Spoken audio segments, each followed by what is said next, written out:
Hey, my name is Leah Nobel, and I am hanging out with Rob on Front Row Live.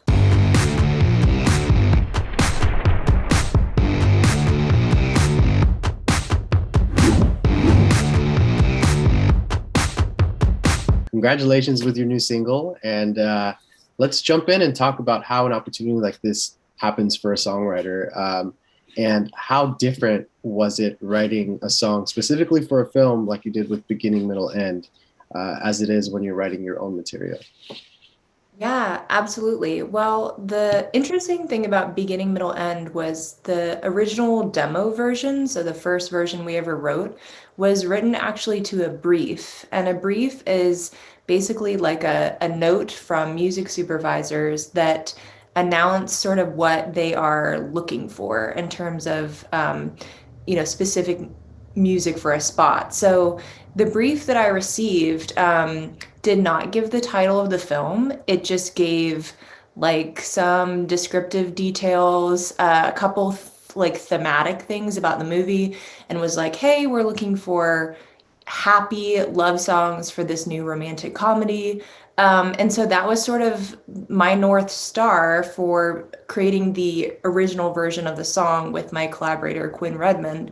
And, if you're just usually writing just for the sake of writing, you aren't normally basing your, beginning process off of a brief. It's usually just from your mind and your creativity. So that was certainly different. And once the song was chosen, we worked in tandem with the music supervisors to specifically tailor it to the scene in the film that it was going to play in. When you did get to kind of tailor it to that specific scene, how much did the song kind of change or grow from that original one that you had written? Yeah, so the demo version, the original, is probably closest to the pop version of Beginning, Middle, End that you hear as the single off of the soundtrack and also in the end credits of the film. So we made a completely different version called the Always and Forever version that plays during the slow dance scene in the film.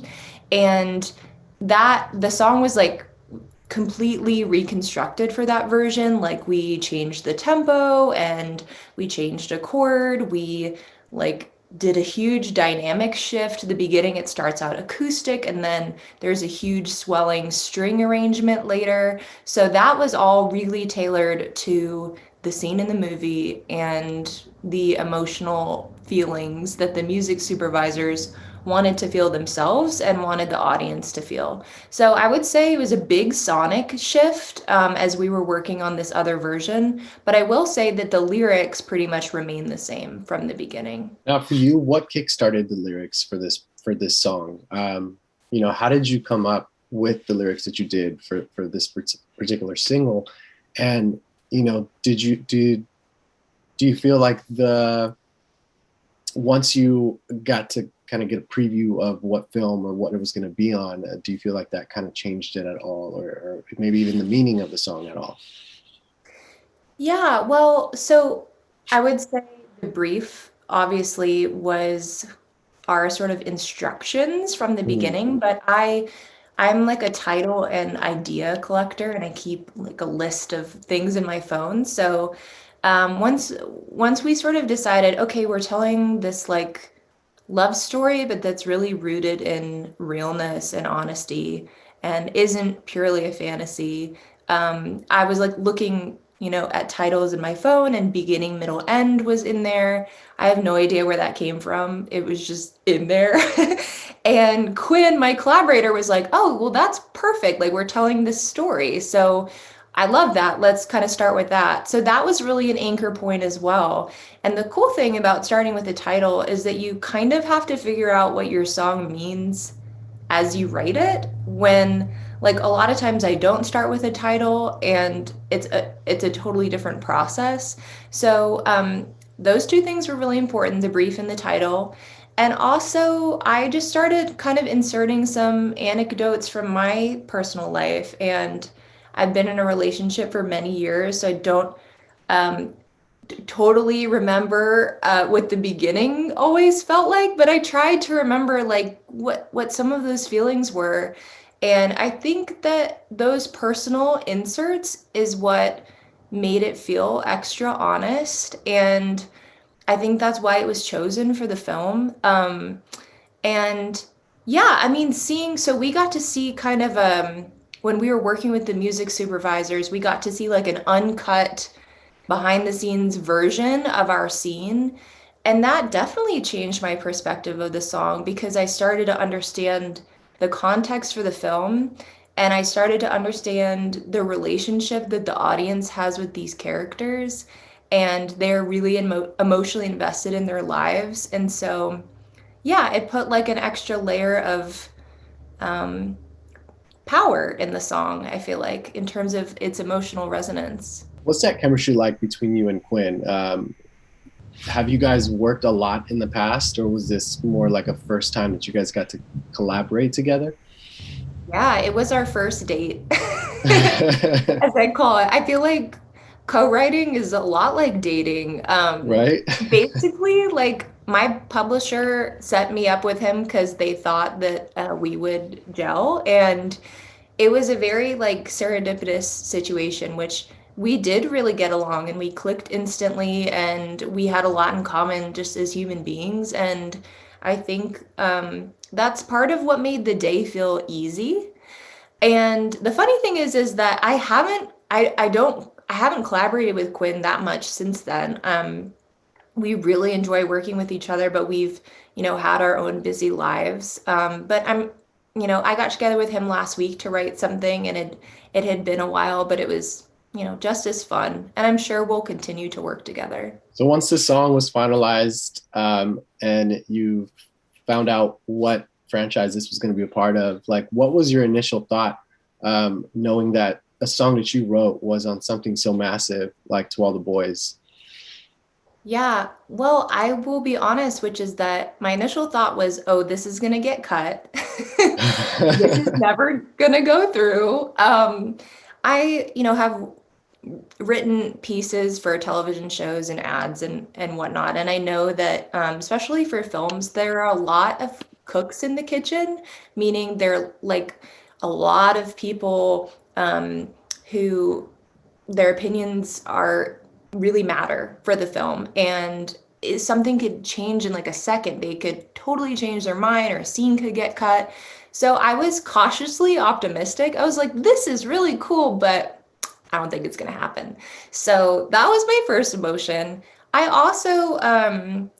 actually wasn't familiar with To All the Boys series initially, and I did not have a grasp on how popular the movies had been and how their audiences, like I said, are really emotionally invested in it. So as soon as I watched the films and started working, with the music supervisors to tailor the song, I was like, oh, okay, this is awesome. And it was also awesome because the nature of the placement of the song is really different than a typical placement. It's not just playing in the background, it's almost like a character sort of written into the film and like it's part of the dialogue of the film, so it just felt really different. And at that point I was like, okay, I'm legitimately excited.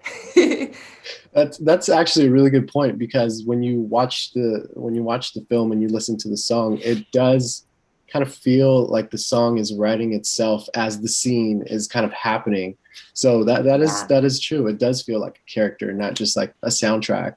And in saying that, like the song had different versions throughout the soundtrack as well, and we Yeah. also see the version where the greeting committee is also performing it in that party. So for you as the songwriter and being able to, obviously when you write music for other artists, you're like excited for that artist, but the fact that you get to hear it in different versions as well, that must be even more exciting. So what were your thoughts on how the greeting committee got to perform it and how many times it got to be on this soundtrack? I mean, I thought they did an amazing job.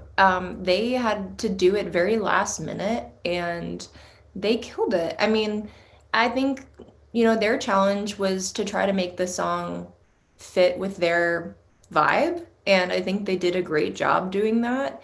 And their like performance in the film at the NYU party, they feel like they totally belong there. Like that felt really realistic to me. So yeah, I think they did an amazing job, and it's really cool to have the song featured in these three different versions because it kind of checks like each box that you're craving. It's like, okay, pop version, indie version, also a super emotional cinematic version. I mean, what more could you ask for? It's awesome. Do you think if the title was different, it wouldn't be played three times? Because Yes, the way I that do. I see it, it's beginning, middle, end. So Yeah, I do. And like that was just a very lucky thing. Certainly not planned. So very cool. now, lastly, what kind of challenges did you face during the writing or creative process of beginning, middle, end for this film? What kind of challenges?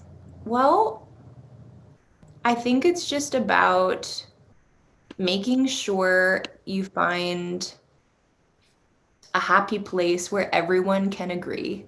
Because we were working with the music supervisors and they had their own ideas and they're also coming from a very different perspective. And, Quinn is a very technical person. He produced the song and he played a bunch of instruments, and I had my opinions, and we each have like, our teams of people that have their opinions, and it was just, I think, about finding that sweet spot. It was I wouldn't say it was a challenging experience. I think that it was just a lengthy experience.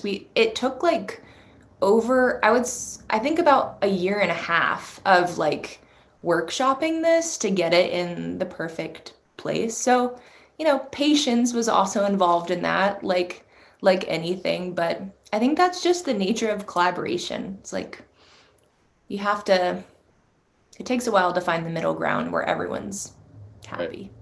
It's a process. It's a Yeah. process. Well, I mean, from the fan perspective, I feel like it was worth the wait and worth the time, just because Okay. it grew so fast. This song was like everywhere as soon as this film was released, and I Yeah. feel like it's still kind of navigating and getting across new ears and new fans. So congratulations with that.